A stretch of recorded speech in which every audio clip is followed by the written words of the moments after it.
नमस्कार, मेरा नाम है मनीषा सिंह और आप सबका स्वागत है हमारे YouTube चैनल हमारा प्रशासन पर। आज के इस क्लास में हम बात करेंगे प्रशासनिक व्यवहार के एक इम्पॉर्टेंट टॉपिक संचार के बारे में यानी कम्युनिकेशन के बारे में। किसी भी संगठन के लिए या जहां पर दो या दो से ज्यादा लोग मिलकर के काम कर रहे हैं, वहां पर संचार का होना बहुत ज्यादा जरूरी है क्योंकि दोनों क्या सोचते हैं, दोनों को क्या काम करना है, वो चीज बताने के लिए उनके बीच में संचार का होना यानी बातचीत का होना बहुत ज्यादा जरूरी है। तो संचार जो है वो किसी भी संगठन की जो है वो आधार बनता है। किसी भी संगठन का आप मान लीजिए उसका आधार बनता है। अगर आपको याद हो तो मैंने प्रशासन की परिभाषा जब बताई थी तो मैंने कहा था कि प्रशासन मतलब क्या, जब ढेर सारे लोग मिल करके किसी एक उद्देश्य की प्राप्ति के लिए जब सब लोग मिल करके काम कर रहे हैं, उस चीज को हम क्या कहते हैं, हम प्रशासन कहते हैं। वो निजी क्षेत्र के लिए भी हो सकता है, वो सरकारी क्षेत्र के लिए भी हो सकता है, यानी लोक क्षेत्र के लिए लोक प्रशासन जिसको हम कहते हैं। कोई सी भी गतिविधि हो, संचार का होना बहुत ज्यादा जरूरी है। ठीक है, तो आज हम जानेंगे संचार का मतलब क्या है, अलग अलग इसके मॉडल सिद्धांत उनके बारे में, साथ ही साथ एक अच्छा जो संचार प्रणाली है, अच्छी संचार प्रणाली वो क्या होती है, उसके तत्व क्या होते हैं, और साथ ही साथ हम जानेंगे कि इसमें किस प्रकार की बाधाएं आती हैं। चलिए शुरू करते हैं आज का लेक्चर। देखिए, संचार को समझना बहुत मुश्किल नहीं है। मुझे नहीं लगता कोई ऐसा इंसान होगा जिसको संचार के बारे में नहीं पता है। इंसान इन द सेंस कि जो यूपीएससी की और वैसे प्रिपरेशन कर रहा हो और जो इस लेवल पे आकर की चीजों को समझ रहा हो, उसको कम्युनिकेशन की बेसिक डेफिनेशन ना बताओ। देखो, कम्युनिकेशन मैंने आपको बताया किसी भी प्रकार का संगठन हो उनके लिए जरूरी है।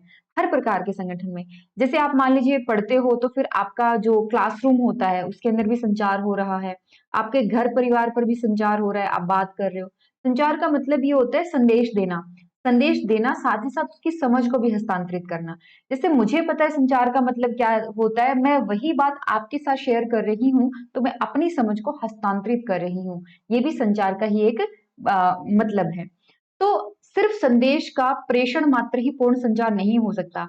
मैंने अपनी बात कह दी, सिर्फ यहीं पर हमारा कम्युनिकेशन, हमारा संचार पूरा नहीं है। साथ ही साथ समझ भी आनी चाहिए, समझ भी हो, मैं जो कहना चाहती थी वही। तो ये कार्य भी है और प्रक्रिया भी है। प्रक्रिया मतलब जैसे हम क्या करते हैं, किसी ने कोई बात करी, ठीक है, सामने वाले ने वो बात सुनी। अब सुनने के बाद में वो पर्सन क्या करेगा, जैसे आप फोन पे बात करते हो, एक ने बोला हेलो, दूसरे भी हेलो बोला, फर्स्ट टाइम उसको सुनाई दिया ना, मतलब एक प्रकार का फीडबैक मिलता है उसको। फीडबैक मिला तो उसने जवाब दिया भी, पूछा उसके बारे में कि क्या कर रहे हो वगैरह, कैसे हो, तो सामने वाले ने भी सेम रिस्पॉन्स दिया उसी तरीके से। तो ये एक प्रक्रिया है, ये चलती रहती है, कभी खत्म नहीं होती। फोन तो आप बेशक रख देते हो लेकिन कम्युनिकेशन क्या कभी खत्म होगा? क्या ये कह सकते हैं कि चलो आज हमने फैसला कर लिया है कि हम आपस में कोई बातचीत नहीं करेंगे, किसी प्रकार का कोई कम्युनिकेशन नहीं होगा? नहीं। तो कार्य के रूप में संचार करना महत्वपूर्ण होता है और प्रक्रिया के रूप में संचार प्रेषित करने वाली प्रक्रिया महत्वपूर्ण होती है। देखिए, संचार प्रणाली के बारे में हमें पता है क्या चीजें हैं, उसके ऊपर हम बाद में चलेंगे। मैं आपको कुछ चीजें और डिटेल में बताती हूँ। यहाँ पर हमारे पास समय को ध्यान में रखते हुए, देखिए संगठन जो होता है, क्योंकि हम प्रशासनिक पर्सपेक्टिव से पढ़ रहे हैं तो हमें संगठन को ध्यान में रखना होगा। संगठन को ध्यान में रखते हुए जो संचार होता है वो दो प्रकार का हो सकता है। एक होता है औपचारिक और दूसरा होता है अनौपचारिक। अगर आप पेन पेपर लेके बैठे हैं तो इनको नोट डाउन कर सकते हैं आप। इंग्लिश में जिसको हम कहते हैं फॉर्मल, और ये होता है इनफॉर्मल। औपचारिक को हम क्या कहते हैं? औपचारिक होता है जो आपका, मान लीजिए मालिक और कर्मचारी के बीच में होता है, या फिर हम कह सकते हैं प्रबंध या कर्मचारी के बीच में होता है।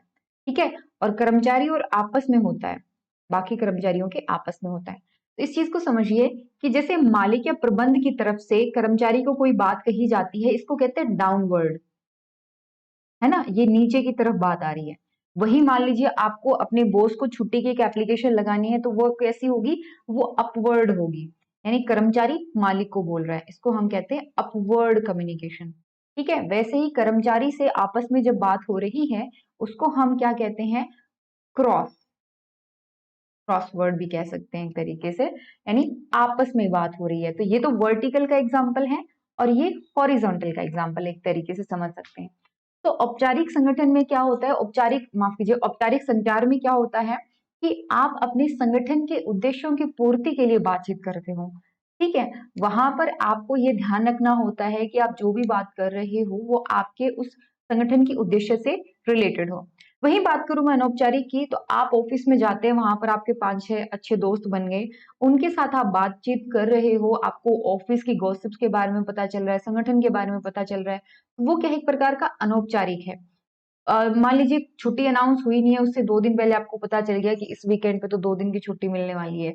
वो क्या हुआ, औपचारिक तरीके से नहीं, अनौपचारिक तरीके से आपके पास बात पहले पहुंची, इसीलिए इसको ग्रेप वाइन भी बोला जाता है। कमेंट सेक्शन में बताइए ग्रेप वाइन को क्या कहते हैं हिंदी में। ग्रेप वाइन मैं वैसे एक्सप्लेन कर देती हूँ। जैसे अंगूर की एक बेल होती है ना, वैसे ये फैलती जाती है, मतलब इसका एक पर्टिकुलर सोर्स हमें नहीं पता चलता, लेकिन ये इस तरीके से जो है वो आगे बढ़ती जाएगी और फैलती जाएगी। इसको ग्रेप वाइन कम्युनिकेशन भी कहते हैं। हम वापस से आते हैं। अच्छा, इससे औपचारिक और अनौपचारिक संचार होता है। इसके अलावा जो आज के दिन ज्यादा संचार प्रणाली है, ज्यादा फेमस जो है, वो बेस्ड है वीवर शेनान के मॉडल पर। वीवर शेनान मॉडल पर, ठीक है, एन वीवर मॉडल। इसमें उन्होंने कम्युनिकेशन के या संचार के 7 तत्व बताए हैं, के बारे में हम जानेंगे। फिर अभी कंटेम्प्रेरी टाइम पे मैं अगर बात करूं, यानी आने वाले जो ऑर्गेनाइजेशन है, जिसमें जैसे आज के दिन तकनीक बहुत ज्यादा बढ़ चुकी है, टेक्नोलॉजी है ना, एक एक बहुत ज्यादा आगे जा चुकी है टेक्नोलॉजी। तो टेक्नोलॉजी को ध्यान में रखते हुए एक नई टर्म आई, एक नया शब्द आया, जिसको हम कहते हैं साइबरनेटिक्स।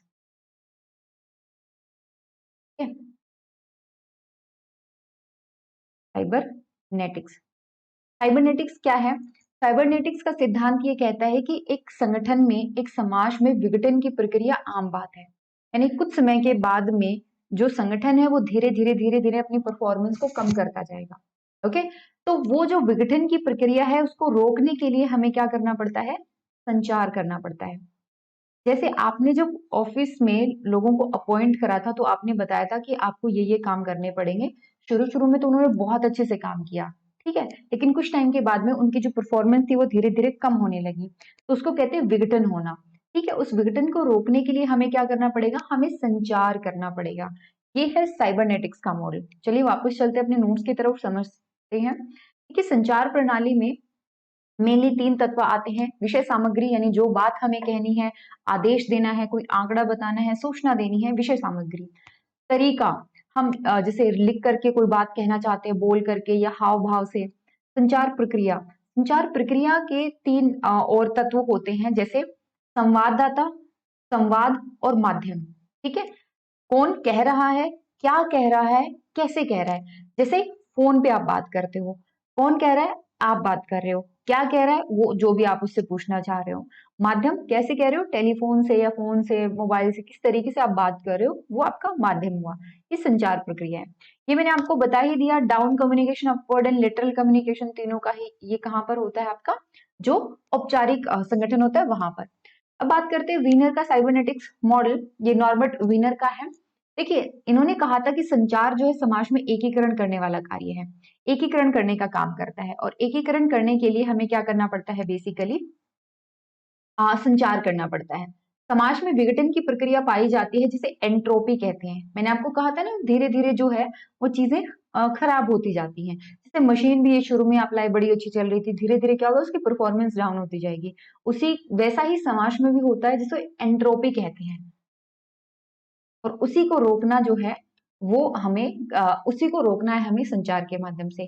तो आधुनिक संचार प्रौद्योगिकी, जिसके लिए साइबरनेटिक्स का शब्द यूज किया गया है। यहाँ पर विवर शेनान का मॉडल आता है। विवर शेनान का मॉडल जो है, इसमें 7 तत्व हैं शायद, 7 होने चाहिए, काउंट कर लेते हैं। क्रोध, कूटकारक संदेश, माध्यम, कूटमोचक, संवाद, प्राप्तकर्ता, प्रतिवेशन और शोर। इसमें आ जाएगा स्रोत, संदेश, माध्यम, संवाद, प्राप्तकर्ता, प्रतिप्रेषण और शोर। आई थिंक इसमें 8 नहीं 7 ही मिलेंगे आपको। ठीक है, ये क्या है, ये प्रोसेस दे रखी है इसमें। अगर आप चाहते हो कि हम वीवर शेनान के मॉडल पर डिटेल में बात करें, तो आप कमेंट सेक्शन में जरूर बताइएगा। ये कुछ इस तरीके से है कि आप जब अपना संदेश भेजते हो, संदेश भेजने वाले यानी स्रोत जो हो गया, स्रोत से वो बात चली और वो एनकोड होती है। एनकोड का मतलब जैसे आपने फोन पे कुछ बोला, तो वो फोन क्या होगा, वो आपकी बात को तरंगों में, एक होता है ना वेव्स में, और उसमें कन्वर्ट कर देगा। वो वेव्स पहुंचेंगी, वो तरंग पहुंचेंगी, संदेश आपका वेव्स के माध्यम से गया। फिर सामने वाले का फोन क्या करेगा, उसको डिकोड करेगा, ठीक है, उसको समझेगा, और फिर वो सामने वाले को सुनाई देगा जो आपने बोला था। तो संवाद हो रहा है, प्राप्त करता है वहां पर। और ये क्या हो रहा है, फिर वो संवाद करने वाला वो आपको जवाब भी देगा, यानी प्रतिप्रेषण फीडबैक आपको मिल रहा है। और कई बार क्या होता है, इस प्रक्रिया में काफी सारी प्रॉब्लम्स आ जाती हैं, जिसे हम शोर कहते हैं। शोर मतलब वैसे वाला शोर नहीं, लेकिन शोर से क्या होता है, जैसे हम अगर पढ़ रहे हैं और कोई शोर करने लग जाए, हमें पढ़ने में दिक्कत होती है। वैसे ही शोर मतलब किसी प्रकार की रुकावट आ रही है आपकी संचार प्रक्रिया में, जिसकी वजह से आप सही ढंग से संदेश को नहीं समझ पा रहे हैं। तो संचार के स्वरूप, एक तो आंतरिक संचार होता है जो संगठन और उसके मतलब विद इन ऑर्गेनाइजेशन जो चलता रहता है, संगठन और उसके कर्मचारियों के अंदर होता है। फिर कर्मचारियों के मध्य जो होता है, ठीक है। और बाह्य जो संगठन और बाहर के लोगों के साथ जो होता है, ठीक है, माफ कीजिए। ये चीज होगी। अब बात करते हैं कि कौन कौन सी प्रॉब्लम्स आ सकती है इफेक्टिव कम्युनिकेशन में। जैसे मैं अब जब बात कर रही हूँ, तो हो सकता है कि कुछ लोगों को कुछ शब्द समझ में ना आ रहे हो, यानी भाषा, लैंग्वेज, वो एक प्रॉब्लम क्रिएट कर सकती है। हो सकता है कोई इंग्लिश का वर्ड समझ में ना आया हो सकता है हिंदी का कोई शब्द समझ में ना आया हो, तो या फिर सुना नहीं गया प्रॉपरली। तो भाषा की कठिनाई जो है वो पहला बैरियर माना जाता है। इसके अलावा फ्रेम ऑफ माइंड या आपका जो स्टेट ऑफ माइंड होता है। कई बार क्या होता है कि आप किस दशा में हो, वो जो बात सुन रहे हो, आप बहुत गुस्से में हो और किसी ने आपको बहुत प्यारी बात बोली, लेकिन आप गुस्से में हो सकता है उस टाइम पर आप उस बात की गहराई तक ना पहुंचोगे, ये भी प्रॉब्लम होता है। स्टेटस डिस्टेंस, जैसे स्टेटस डिस्टेंस क्या होता है, कई बार जो है वो हम जैसे मान लो कोई मैनेजमेंट का टॉप ऑफिशियल है, प्रबंध का बिल्कुल उच्च अधिकारी है, वो किसी उसकी बात नहीं सुनना चाहता। मान लीजिए कोई लोअर रैंक पे कोई ऑफिशियल काम कर रहा है, तो वो उनकी बात नहीं सुनना चाहता, तो ये भी एक प्रॉब्लम हो सकती है। जैसे पर्ल हार्बर से अमेरिका हार चुका था, आपको ध्यान होगा सेकेंड वर्ल्ड वॉर के टाइम पे। तो हुआ ये कि यहाँ पर जो इन्फॉर्मेशन दी गई थी, जो सूचना भेजी गई थी, उच्च अधिकारियों ने उस सूचना पर विश्वास नहीं किया था, और इसीलिए जापानीज ने वहां पे अटैक किया पर्ल हार्बर ने। और फिर अमेरिका अभी तक जो इनडायरेक्ट हिस्सा ले रहा था सेकेंड वर्ल्ड वॉर में, अब अमेरिका को डायरेक्ट पार्टिसिपेट करना पड़ा। नेक्स्ट आता है ज्योग्राफिकल डिस्टेंस। कई बार ये होता है, आप जैसे बहुत दूर चले गए, वहां पे इंटरनेट अच्छा नहीं है, भौगोलिक दूरी बहुत ज्यादा है, या फिर आपको कोई ऐसे बाई पोस्ट भेजना है, फोन तो चलो फिर भी जल्दी बात पहुंचा देता है, बाई पोस्ट अगर आपको मान लो अमेरिका कोई बात कहनी है, तो कैसे होगा, कोई अपने सगे संबंधी से भी मिलना है तो बहुत मुश्किल हो जाता है अगर भौगोलिक दूरी बहुत ज्यादा है तो ये कुछ चैलेंजेस हैं जो हमें संचार के समय फेस करने पड़ते हैं। आज का लेक्चर हम यहीं पे खत्म करते हैं। जाने से पहले अगर आप हमारे नोट्स परचेज करना चाहते हैं, या फिर हमारा कोर्स यूपीएससी पीसीएस और नेट के लिए, ये कम्प्लीटली लोक प्रशासन का है, सिर्फ लोक प्रशासन के लिए है हमारे पास, ठीक है। और इसके अलावा मान लीजिए आपको लोक प्रशासन से संबंधित कोई सवाल है, उसके जवाब आप ढूंढ रहे हैं, तो बिल्कुल सही जगह पर हैं आप। फटाफट मोबाइल उठाइए अपना, आप व्हाट्सएप कर सकते हैं हमें इसी नंबर पे, या फिर आप हमें कॉल भी कर सकते हैं 98968597 पे। और मन करे ईमेल करने का, तो ये ईमेल आईडी भी यहाँ पर दी हुई है, डेफिनेटली आप मेल भी सेंड कर सकते हैं। चलिए कल मिलते हैं with a new lecture. Till then take care and bye bye.